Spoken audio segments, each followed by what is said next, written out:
Hi అండి. Welcome back to our channel. So, నేను long videos shoot చేసి అయితే చాలా రోజులైపోతుంది. అసలకి పట్టించుకోవటం లేదనమాట వీడియోస్. తీసేంత ఓపిక లేదు, ఎడిట్ చేసేంత ఓపిక లేదు. ఇంకా ఇక్కడొచ్చేసి నేను రేపటి కోసం దోస బ్యాటర్ అయితే రెడీ చేస్తున్నాను. అంటే జస్ట్ ఇప్పుడే నానబెట్టాననమాట. ఇదొచ్చేసి ఈవినింగ్ టైంలో గ్రైండ్ చేసుకోవాలి. అంటే నేను మిక్సీ పెడతాను. కానీ గ్రైండర్లో రుబ్బుకుంటే చాలా బాగొస్తాయండి దోశలు. మన మిక్సీలో కన్నా గ్రైండర్లో చాలా బాగుంటాయన్నమాట. ఇంకా గ్రైండర్ లేని వాళ్ళు ఏం చేస్తారు, మిక్సీలోనే గ్రైండ్ చేసుకోవాలి. ఇంకా వీడియోస్ స్టాప్ చేశాను కదా, దానికోసం ఇంకా రీచ్ మొత్తం పడిపోయిందనమాట ఛానల్ది. ఓకే అండి, మరి వ్లాగ్ అయితే కంటిన్యూస్గా వాచ్ చేస్తుండండి. అండ్ ఈవినింగ్ ఇది గ్రైండ్ చేసేటప్పుడు రైస్ అయిపోయిందనమాట. మళ్ళీ దీనికోసం సపరేట్గా నేను కొద్దిగా రైస్ కుక్ చేసి ఆ తర్వాత ఇందులో మిక్స్ చేసి అయితే గ్రైండ్ చేశాను. నేను దోశ పిండి ఎప్పుడు గ్రైండ్ చేసినా ఇందులో మీకు చూపిస్తున్నాను కదా, ఇందులో కుక్ చేసిన రైస్ అయితే వేసుకుంటానన్నమాట. వేసుకొని ఆ తర్వాత గ్రైండ్ చేస్తాను. మరి కొంతమంది అటుకులు కూడా వేసుకుంటారు, కానీ నేను ఎప్పుడు అటుకులు వేసుకొని చేయలేదండి. జస్ట్ రైస్ వేసుకొనే చేస్తాను ఎప్పుడు చేసినా. మరి మీరు రైస్ వేస్తారా, అటుకులు వేస్తారా అనేది నాకు కామెంట్ చేయండి. సో ఇక్కడ వచ్చేసి నేను రేపు మార్నింగ్ కోసం దోశ బ్యాటర్ అయితే రెడీ చేశాను అనమాట. సో ఇక్కడ చూడండి, దోశ పిండి లేదంటే ఇడ్లీ పిండి ఇంట్లో రెడీగా ఉందనుకోండి, ఇంకా అస్సలు టెన్షన్ లేకుండా అప్పటికప్పుడు టిఫిన్ అయితే రెడీ చేసేయచ్చు. సో ఈ మధ్య అయితే నేను ఎక్కువగా దోశ బ్యాటర్ అనేది రెడీ చేసి పెడుతున్నాను.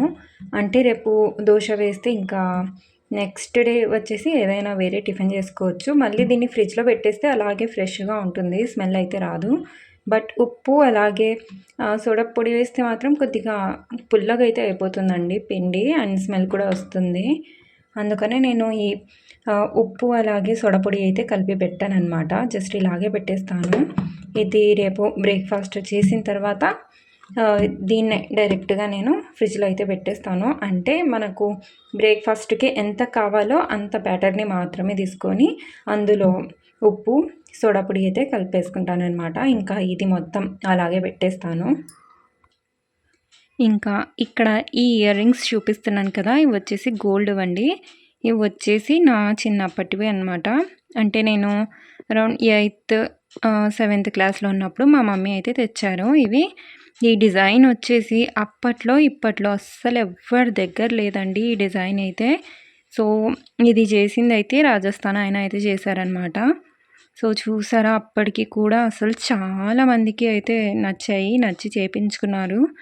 సో చూసారా, అలాగే పెట్టేసుకున్నా. ఇంకా వీటిని అస్సలు ఎక్స్చేంజ్ చేయబుద్ధి కాదు, మార్చబుద్ధి కాదనమాట. చాలా బాగుంది ఈ డిజైన్. సో చూసారా, మీకు కావాలనుకుంటే స్క్రీన్ షాట్ తీసేసుకొని మీ జ్యువెలర్కి చెప్పండి, చేస్తారు. సో ఈ హ్యాంగింగ్స్ కూడా చూడండి, అసలుకి ఎన్ని ఇయర్స్ అయిపోయాయి, 22 ఇయర్స్ మేబీ అయిపోయి ఉంటాయి ఇది తీసుకొని కూడా. హ్యాంగింగ్స్ కూడా అస్సలు పోలేదు. సో చూస్తున్నారా ఎంత ప్రీటీగా, ఎంత క్లాస్గా ఉన్నాయో డిజైన్. ఇక నెక్స్ట్ ఇవి వచ్చేసి, ఇవి తీసుకొని 4 to 5 ఇయర్స్ అయి ఉంటుందండి. ఇక్కడే మా ఇంటి దగ్గరే కొత్తగా షాప్ ఓపెన్ చేసింటే అక్కడైతే తీసుకున్నాను. సో చూసారా, పైన సైడ్ వచ్చేసి పింక్, అలాగే ఇక్కడ కింద సైడ్ వచ్చేసి గ్రీన్ స్టోన్ అయితే వచ్చి ఉంది. ఇంకా దీని మధ్యలో ఒక ఫ్లవర్ లాగా కూడా ఇచ్చారు, పెటల్స్ లాగా. ఇంకా కింద హ్యాంగింగ్స్ కూడా అస్సలు ఒక్కటి కూడా పోలేదు. సో చూసారా, చాలా బాగున్నాయండి. సో మన లాంటి వాళ్ళకైతే చాలా బాగుంటాయి అన్నమాట. అంటే మ్యారేజ్ అయిన వాళ్ళకు, పిల్లలకైతే ఇంకా నేను ముందు చూపించాను కదా, అవి కొద్దిగా ఒక 13-14 ఇయర్స్ పిల్లలకు వేస్తే చాలా బాగుంటాయి. ఇవైతే మనకి ఇంకా పెళ్ళైపోయిన వాళ్ళకైతే ఇలాంటివి చాలా బాగుంటాయి, చాలా మంచి లుక్ ఇస్తాయి అన్నమాట. సో ఈ డిజైన్ కూడా మీకు కావాలి అనుకుంటే స్క్రీన్ షాట్ తీసేసుకొని సేమ్ మీ జ్యువెలర్కి చెప్పేయండి, చేసేస్తారు. సో చూసారా, అసలు ఇక్కడున్న ఎండలకైతే మా ఫ్రిడ్జ్ కూడా చాలా సౌండ్ అయితే వస్తుందండి. 2 days నుంచి భయం వేస్తుంది అనమాట, అసలు వేడికి ఎక్కడ బ్లాస్ట్ అవుతుందో అని. సో సౌండ్స్ అయితే 2 days నుంచి వస్తున్నాయి. ఇక్కడ చూడండి, నేనైతే ఈ ఇయర్ రింగ్స్ తీసాను వేరేవి వేసుకోవాలని. అంటే నార్మల్ మనం వేసుకుంటాం కదా 1 గ్రామ్ గోల్డ్ అలాంటివి వేసుకోవాలని అయితే తీసానా అసలు నాకు అవి సెట్టే కాదండి. జస్ట్ ఒక హాఫ్ అన్ అవర్ కోసం వేసుకున్నా కూడా ఇంకా అంతే చాలా నొప్పి వచ్చేస్తుంది అనమాట. అందుకని ఇంకా ఇవి తీసి కూడా 1 వీక్ కన్నా 1 మంత్ అయిపోయింది. సో ఇంకా ఇప్పుడు వేసుకుంటున్నా. ఇంకా నెక్స్ట్ ఇక్కడ వచ్చేసి మా పాప బాదం పాలు అయితే చేసి పెట్టింది. సో ఇక్కడ చూడండి చల్ల చల్లగా ఈ సమ్మర్లో ఏదో ఒకటి కావాలి అంటారు పిల్లలైతే. సో ఇంకా బాదం పాలు కావాలి అంటూ ఉంటే సర్లే చేద్దామని ఇంకా ఇద్దరం కలిసి బాదం పాలు అయితే చేసేసాము. చూసారా, రెసిపీ అయితే షూట్ చేయలేదండి, ఈజీ రెసిపీనే కదా ఇంకా అందరికీ తెలిసే ఉంటుందిలే అని రెసిపీ అయితే షూట్ చేయలేదు. కావాలంటే కామెంట్ చేయండి మళ్ళీ చేసినప్పుడు, లేదా చేసి మళ్ళీ మీకు పెడతాను, ఓకేనా.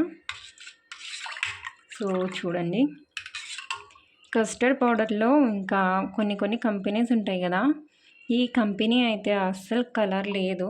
సో చూస్తున్నారా ఎంత లైట్ కలర్గా ఉందో. ఇంకోటి తెస్తానండి, పేరు అయితే గుర్తు రావట్లేదన్నమాట. సో దాంట్లో అయితే ఫుల్ ఎల్లో కలర్లో అయితే వస్తుంది, కానీ ఇది లైట్గా ఉంది.